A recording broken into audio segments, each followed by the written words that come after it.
আমাদেরকে বলতে হয়েছে আমি হাসিনাকে চুদি, তারপর হাসিনা নেমেছে, তো আমার বলতে অসুবিধা কোথায়?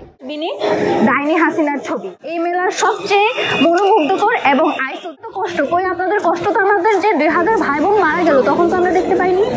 আমাদের এতগুলো ভাই বোন যে এর মধ্যে কাতরাচ্ছে, হাসপাতালে কাতরাচ্ছে, কই তাদের জন্য তো আপনারা সেই দরদ দেখান নাই? আপনাদের কাছে তো নোংরা মনে হয়নি এত মানুষের রক্ত? আজকে আপনারা এটা দেখে নোংরামি বলতে চান?